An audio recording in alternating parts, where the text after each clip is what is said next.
नमस्ते दोस्तों। आज मैं आप लोगों के साथ अ, अपने लाइफ के कुछ मोमेंट्स ऐसे शेयर करूँगा। तो मैं बहुत ही ज़्यादा ऑब्सेस्ड अब तो ट्रुथ के प्रति, सच्चाई के प्रति कि what is the nature of reality. तो मेरे को बड़ा ऑब्सेशन था। तो अब मैं इंडिया में पैदा हुआ, तो सबसे पहला तरीका क्या होता है भाई, अगर आप पैदा हुए यहाँ पे तो आप सबसे पहले क्या आपके हाथ लगेगा? स्क्रिप्चर्स वगैरह ये सब, क्योंकि पाठ पूजा ये सब घर में होती थी। वहाँ से कुछ नहीं आया कि भाई पाठ पूजा से कुछ आ रहा है, वहाँ पर तो बस आरती और ये सब करते थे। वहाँ तो कुछ ऐसा स्पिरिचुअलिटी का पता नहीं चला। बट लाइक जब ये क्वेश्चन आया कि भाई what is the nature of reality, तो पहला ये आया। पहले इंडिया में ये दिखता था कि इंडिया में ही ये दिखता था कि यार स्क्रिप्चर्स में लोग ये कहते हैं कि वहाँ पे सत्य है, ये सब बताया गया है। तो मैं उस तरफ गया। मेरे को ये भी पता नहीं था कि यार उपनिषद वेद वेदास क्या है कैसा। पर उसके बाद मैंने सुनना स्टार्ट किया कि यार सुनता हूँ कि जिन्होंने पढ़ा है वो बेसिकली क्या कह रहे हैं। कोई कॉमन चीज़ है जो लगातार हर कोई कह रहा है, किस चीज़ की और वो ये कर रहे हैं। तो मैंने सुनना स्टार्ट किया। उसमें आचार्य प्रशांत जी भी हैं। तो मैंने सुनना स्टार्ट किया, तो वो आत्मा ये सब बातें करते थे। फिलोसफिकल भी बातें होती थी, किस चीज़ को समझाना, उसमें अपने इंटरप्रिटेशन ये सब कुछ देते थे। ठीक है, बड़ा लॉजिकल साउंड करता था, बहुत सारी चीज़ें थी। और मेरा बेसिकली ये गोल नहीं था कि मैं स्क्रिप्चर पढूँ सारे और ये करूँ। मेरा बेसिकली था कि जो नेचर ऑफ रियलिटी उसके बारे में क्या कह रहे हैं स्क्रिप्चर्स। क्या उन लोगों ने जो 5,000 10,000 साल पहले रहे, क्या उन्होंने फिगर आउट कर लिया था? ये था मेरा बेसिक मोटिवेशन। ठीक है, उस समय उतने ये भी नहीं होते थे, साधन भी नहीं होते, पर फिर भी क्या, just by philosophically by using brain, क्या उन्होंने पता लगा लिया था? ये था मेरा बेसिक मोटिवेशन। मैं गया वहाँ पे, तो मैं सुनता था। तो मैं देखता था कि यार ये कोई ऐसी फिलोसफिकल कोई कोई कोर प्रिंसिपल्स ऐसे ऐसे डिस्क्राइब कर रहे हैं जो मेरे को बहुत जल्दी आते थे कोर प्रिंसिपल समझ में। मेरे बेसिकली उन्हीं को सुनने के लिए बैठा रहता था कि अच्छा ठीक है यार, कुछ तो ऐसा निकलेगा जो कोर होगा। तो धीरे धीरे मेरे को पता लग गया कोर कोर प्रिंसिपल्स की। अच्छा अच्छा, इसके बारे में स्क्रिप्चर्स बात कर रहे हैं, ये सब ये सब ये सब। ठीक है। और मैं साइंस बैकग्राउंड से भी था, तो ये फिजिक्स में आपको पता ही है। तो वहाँ से एक लॉजिकल यू नो वहाँ भी ट्रुथ की बातें होती है। वहाँ पे भी साइंस भी इज़ लाइक ट्रुथ सीकर, कि भाई क्या है। ठीक है, ट्रुथ सीकिंग के प्रति अप्रोच होती है उनकी, एटलीस्ट वो एस्पायर करते हैं। ठीक है। तो स्क्रिप्चर में बहुत सारे प्रिंसिपल्स ऐसे मुझे दिखे, जैसे वो अद्वैत अद्वैत वाला आदि शंकराचार्य का, वो बड़ा मुझे कोर प्रिंसिपल लगा। और भी उपनिषद में भी वो जो बताते थे डिफरेंट डिफरेंट कहानियाँ भी उसी कोर ट्रुथ को ही इंगित कर रही है। ठीक है, अलग अलग तरीके से। पर बेसिकली मैं समझ गया था कि वो कोर प्रिंसिपल है क्या, पीछे जिसकी बात हो रही है। उसमें बहुत सारे टर्म्स टर्म्स जैसे ब्राह्मण, ये सब वो सब ये सब सुनते हैं आप लोग, वो भी डिस्क्राइब करते हैं। ठीक है। पर मेरे को समझ में आ गया था वो ये डुअलिटी और द्वैत वाले ये सब कोर प्रिंसिपल। पर जब मैं अपनी लाइफ देख रहा था कि यार ठीक है, अगर मैं समझ चुका हूँ तो भाई इसके आगे क्या है। पहले मुझे ऐसा लगता है, इनलाइटनमेंट का मेरा विज़न ऐसा था पहले कि जिससे मुझे पता लगेगा तो शायद ये हो जाएगा क्या, आ, फिर समझो सीधे पूरी ये लग गई। ऐसा मेरा व्यू था। मुझे लगा था, इसलिए मैं ढूंढता था ऐसे कोर प्रिंसिपल, ये जैसे ही पता लगेगा तो सब चेंज हो जाएगा, जैसे ही पता लगेगा तो सब चेंज हो जाएगा। तो आ, इस तरीके मतलब एक डिज़ायरस तरीके से बोलूँ या फिर एक नेचुरल तरीके की बहुत क्यूरियोसिटी थी कि व्हाट इज़ द ट्रूथ। ठीक है। तो मैंने बोला यार ये जान लिया। ठीक है, मतलब मैंने जान लिया। पर मैंने बोला यार इसका ना मैं इसको कहीं यूज़ कर पा रहा हूँ। ठीक है क्या फिर ये, इसको जानने के बावजूद भी कुछ क्यों नहीं बदल रहा है, या फिर ऐसा क्यों। बहुत लंबे समय तक रहा मैं इसमें, तो मैं सेम वही चीज़ घूम फिर के उन्हीं प्रिंसिपल्स पे मैं कुछ नया भी पढ़ूंगा, सेम वही प्रिंसिपल दोबारा डिड्यूस हो गया, फिर से वही प्रिंसिपल डिड्यूस हो गया, बात सेम चीज़ के बारे में हो रही है बार बार बार बार बार बार बार बार बार। मैंने बोला यार तो मैं समझ गया हूँ, पर आगे क्या होगा, व्हाट इज़ नेक्स्ट। मैंने बोला फिर यार ये लाइफ ये सब पर्पस क्या है फिर, तब आप समझ गए हैं फिर आगे क्या करना, कुछ नहीं करना है, सब बैठ बैठ जाना है और ये सब। देन आई रियलाइज कि यार ओके प्रिंसिपल अंडरस्टैंड कर लिया, पर what is life in it self, life अपने आप में क्या है, आपको जन्म हुआ है ये अपने आप में क्या है। तब मुझे लगता है कि मेरी रियल जर्नी मुझे लगता है तब स्टार्ट हुई जब ये टर्निंग मोमेंट आया कि भाई what is life in it self, life अपने आप में क्या है। आप खा रहे हो जी रहे हो, आप बेसिकली जी रहे हो, आप एग्जिस्ट कर रहे हो, क्या क्यों, ये सब चीज़ें, ठीक है। तब मेन चीज़ स्टार्ट होती है मेरे लिए वो मेन, क्योंकि कई लोगों के लिए यही सबसे बड़ी बात हुई कि यार कोर प्रिंसिपल्स ये सब क्या है, पर मैं सच बताऊँ मेरे लिए उसके बाद असली स्टार्ट हो रहा है, उसको जानने के बावजूद भी मेरे लिए तब स्टार्ट हो रहा है कि व्हाट इज़ लाइफ।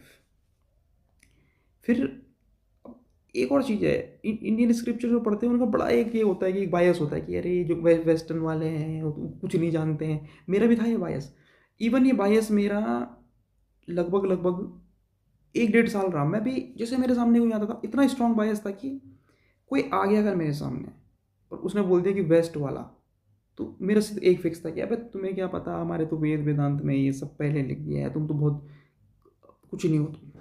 मेरा बन गया था ये बहुत खतरनाक माइंडसेट, इतना रिजिड बन गया था मैं अपने माइंडसेट में कि मैं सफोकेट होने लग गया उस माइंडसेट में। और मेरे को समझ में आ गया भाई मैं कहीं इट्स अ रॉन्ग ट्रैक। इसका मतलब मैं ये जो रिजिडिटी है यार, नॉलेज आपको फ्री करता है, फ्री बनाता है आपके माइंड को, ठीक है। कहते हैं ना सा विद्या यह भी मुक्त है, विद्या वही जो आपको मुक्त करे। बोले ये कौन सी विद्या है भाई जो आपको ये जकड़ रही है। मेरे को समझ इंडिकेशन आ गए थे कि नहीं भाई कुछ गलत हो रहा है, ठीक है। इतना क्लोज माइंड सेट वेस्टर्न।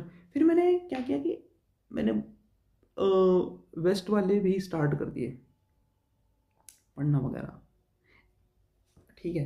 पर असली एंट्री होती है भाई this legendary man Elon Musk की।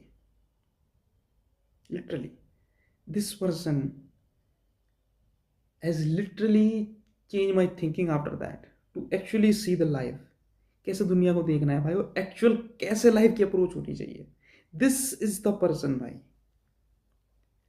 आज से 1 2 3 साल पहले और आज तक मैं इस बंदे की रिस्पेक्ट करता हूँ यार, आज तक इसने कभी डिसअपॉइंट नहीं किया, ठीक है। मतलब देखो सीखते हैं आप सबसे, आचार्य प्रसन्न से मैंने बहुत कुछ सीखा, ठीक है। पर क्या होता है ना कि नहीं बोलूँगा यार मैं, फिर कब काफ़ी लोग ना कंट्रोवर्शियल, और इंडिया वाले तो बहुत इमोशनल रहते हैं, तुरंत ही जम कर देंगे। मैं अपनी बात बताता हूँ कि भाई मेरा क्या मैंने क्या मेरी क्या जर्नी रही, ठीक है। वो ज़्यादा बेटर रहेगा, जिसको सीखना होगा वो सीखेगा, जिसको जो लेना होगा लेगा। तो भाई दिस लेजेंडरी मैन की एंट्री होती है मेरी लाइफ में।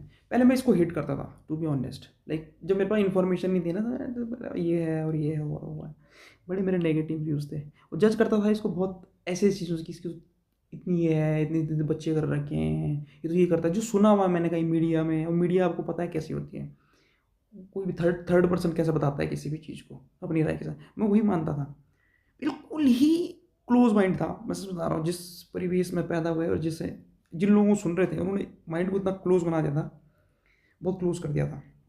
फ्लेक्सिबिलिटी, ओपन माइंडेडनेस, हम कितने गलत हो सकते हैं अपनी धारणाओं में, ये मैं भूल गया था, ठीक है।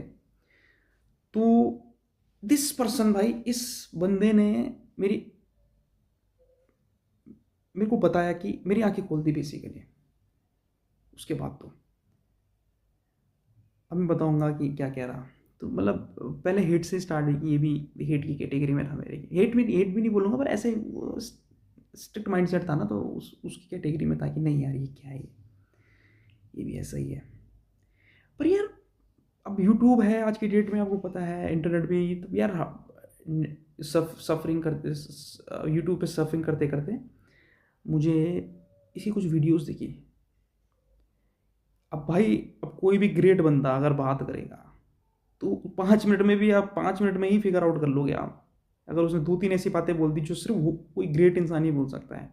या कोई ऐसा इंसान जो नेक्स्ट लेवल पे लाइफ जी रहा हो, तब आप समझ जाओगे कि भाई ये है बंदा। तो ऐसी ऐसी कुछ वीडियोस देखी मैंने यार, और लाइक मैंने बोला भाई, शुरुआत में इतना इम्पैक्ट तो नहीं पड़ा, पर लाइक जो इनिशियल इम्पैक्ट थे वो बड़े खतरनाक थे, मतलब कि यार ये क्या बंदा है। देन आई स्टार्ट मतलब डेल्विंग की भाई क्या है इसकी स्टोरी, कहाँ से स्टार्ट हो रही है, ये सब। पहले ये भी ऐसे था जैसे मैं औरों की बायोग्राफी पढ़ता था ना, ये फाउंडर ये मुझे लगता है ऐसे। पर भाई इसने तो मेरा पूरा माइंड ही ऐसा बना दिया कि कैसे अप्रोच करना है, ठीक है, लाइफ को, ये सब। सच में तो माइंड सेट भाई, ऐसा माइंड सेट, इसी ने बेसिकली जो रिजिडिटी के जो ताले लगे होते हैं मेरे दिमाग में, इस बंदे को मैं श्रेय दूंगा उसका, 100% दूंगा इसको। इसने खोले हो, बात बकाए नहीं खोल पाया कोई, या कैसे खोल पाया कोई जो जो खुद ही अपने, जिनके खुद के ताले लगे हुए दिमाग में, वो कैसे दूसरे को खोल पाएंगे, ठीक है। तो इस बंदे की तो मेरी जर्नी स्टार्ट होती है वहाँ से, स्टार्टिंग धीरे धीरे। तो मुझे इसकी first principle thinking with in the limits, बहुत सारे ऐसे प्रिंसिपल है, मैं कभी शेयर ऐसी वीडियो बनाऊंगा जिसमें मैं ये बताऊंगा आपको कि क्या है इससे सीखा। मेरी मर्जी है, मैं बनाऊँ ना बनाऊँ, मैं आप लोगों को सिखाऊँ ना सिखाऊँ, अगर मेरा मन किया, ठीक है। पर मैं आपको एप्लीकेशन जरूर पे वीडियो बनाऊंगा, एप्लीकेशन वगैरह, क्योंकि जब मैं कोर प्रिंसिपल बात करता हूँ आधा लोगों को समझ में नहीं आती, गाली देने लग जाते हैं, ठीक है। तो मैं कोर तो बिल्कुल भी नहीं बताने वाला, कोर तो बहुत रेयर ऑडियंस के लिए होते हैं जो बिल्कुल उसके पात्र हों, ऐसे अगर किसी ऐसे के हाथ लग गए तो वो गाली देगा आपको, देने भी नहीं चाहिए। तो मैं आपको ये 2-3 महीना बता दी, जैसे फर्स्ट प्रिंसिपल थिंकिंग, और खतरनाक इसकी अप्रोच ही बहुत नेक्स्ट लेवल है बेसिकली लाइफ के प्रति, ठीक है। किस तरीके से आप क्रिटिकली एनालाइज कर सकते हो अपने बिलीफ को। और मैं आपको एक बात बता देता हूँ कि no matter who you are, अब कोई भी हो, हम कोई भी हो, we are wrong to some degree in our beliefs.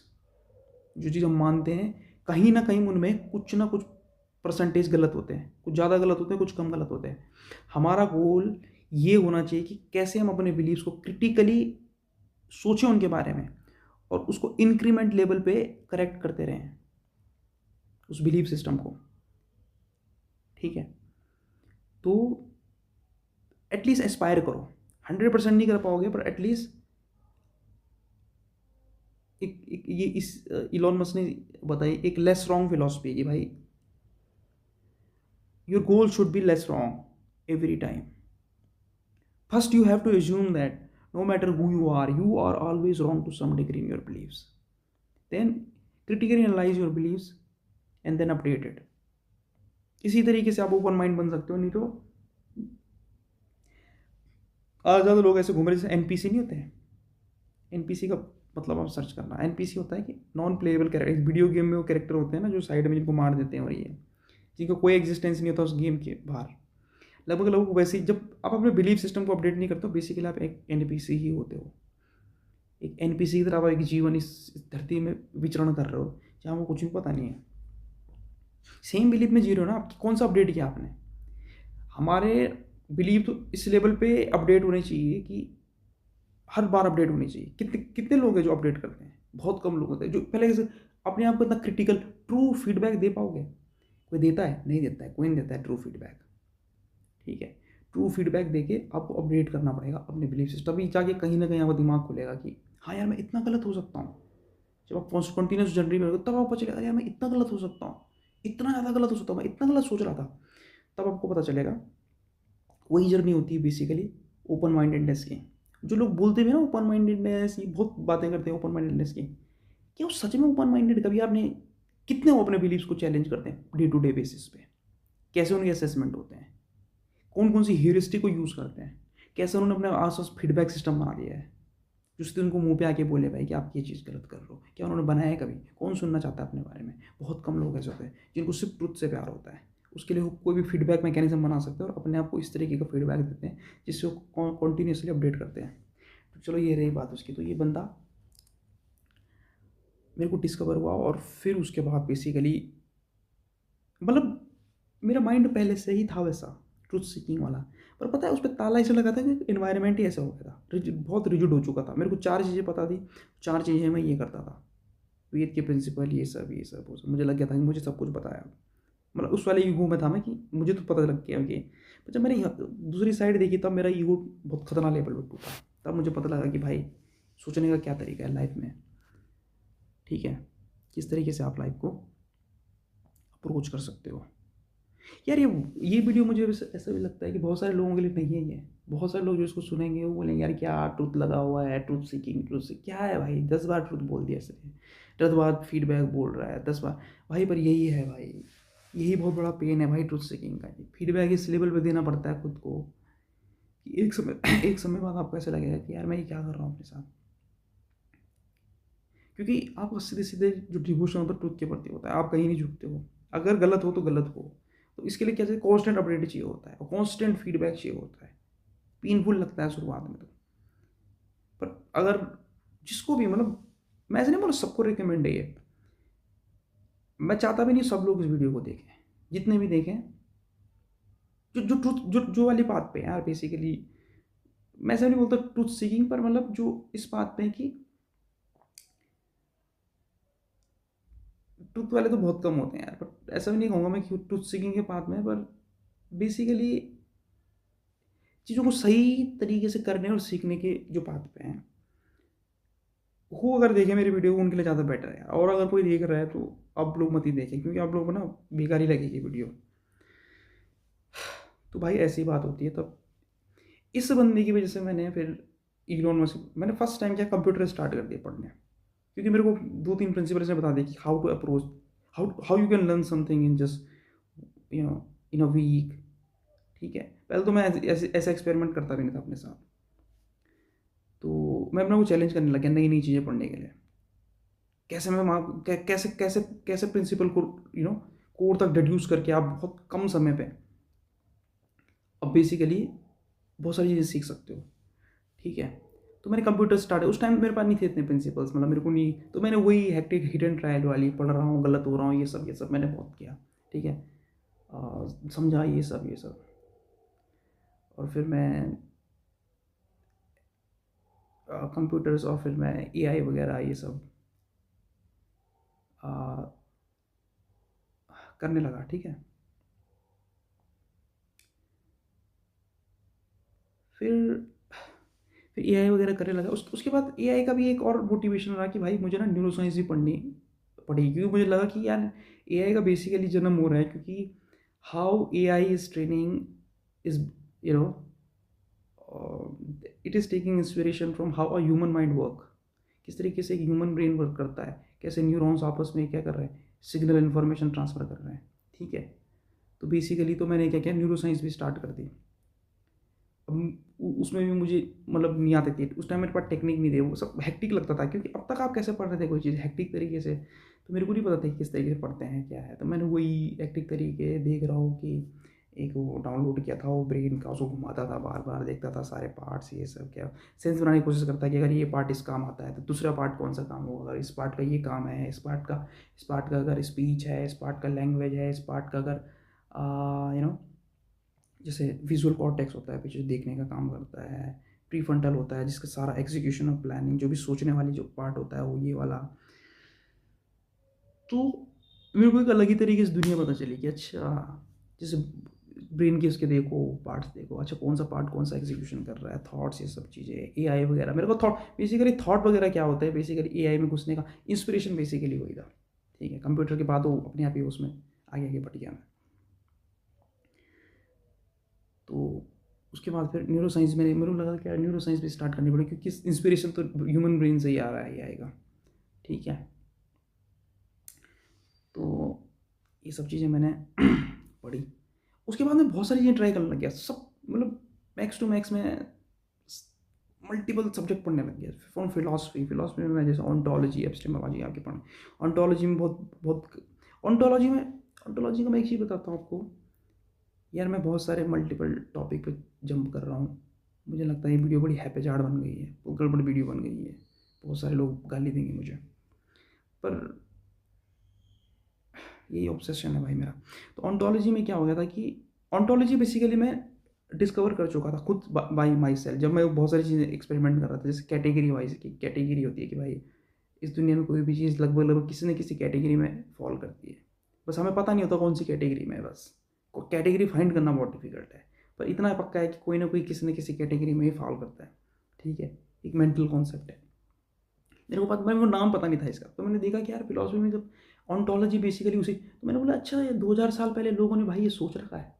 मतलब जो मैं भले ही रैंडम एक्सपेरिमेंट से देख रहा हूँ, ये 2000 साल पहले प्लेटो सोक्रेटिस ये सब बता चुके हैं इसके बारे में, ऑन्टोलॉजी के बारे में। मैंने यार इंप्रेसिंग यार, मतलब भाई थॉट की देखो जरा आप, 2000 5,000 साल पहले भी लोग भाई किस लेवल पे ये चीज़ें सोच चुके हैं। तो बहुत पावरफुल कॉन्सेप्ट है ऑन्टोलॉजी का। ठीक है, एक बार इस पर वीडियो बनाऊंगा मैं। तो मेरे को जब ये प्रिंसिपल से ऑन्टोलॉजी, जब मेरे को ऑन्टोलॉजी समझ में आई तो मैंने उसके बाद तुरंत बाद क्वांटम मैकेनिक्स भी स्टार्ट कर दी। उसमें मतलब 15 दिन में मैंने काफ़ी कुछ पढ़ा था उसके बारे में। ईजी हो जाता है ना फिर जब आपको प्रिंसिपल्स पता चल जाता है कि इस तरीके से कौन सी चीज़ें अरेंज्ड है, कैसे पढ़ना है।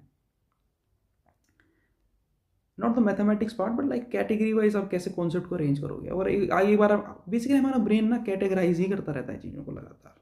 अगर आप इसमें पढ़ोगे सुपरवाइज लर्निंग में, जैसे क्लासिफिकेशन में, तो बेसिकली क्लासीफाई ही कर रहा है आपका ब्रेन।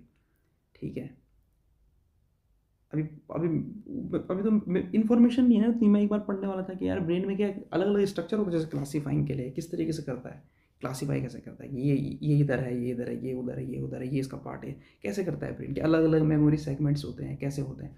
अभी इतनी इतनी इन्फॉर्मेशन तो मतलब मेरे को गूगल में भी नहीं मिलेगी, कैसे पढ़ूँ मैं। ठीक है, तो बेसिकली मुझे समझ आया कि यार मुझे मल्टीपल चीज़ें करनी पड़ेगी ताकि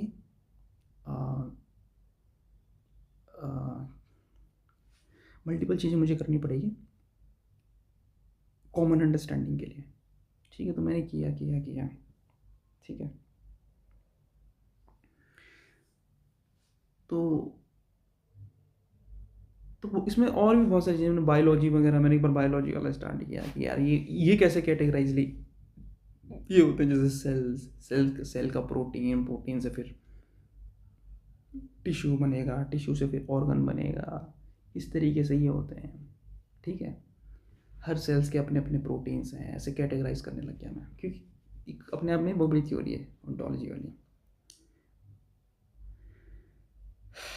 तो फिर मैंने जो जो प्रिंसिपल्स थे वो मैंने लगाए।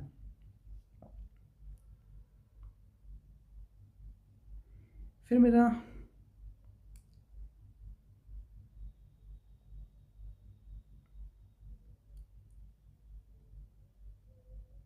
चलिए यार, इस वीडियो को मुझे लग रहा है ऐड करना चाहिए मुझे इस पर, क्योंकि इस पर 4 चीज़ें और मैं जोड़ूंगा अलग ही किसी कॉन्टेक्स्ट की, तो फिर सेंस नहीं बनेगी। अभी मैं इतनी बना रहा हूँ इस वीडियो को, आगे बनाऊंगा इसको जब लगेगा। ठीक है।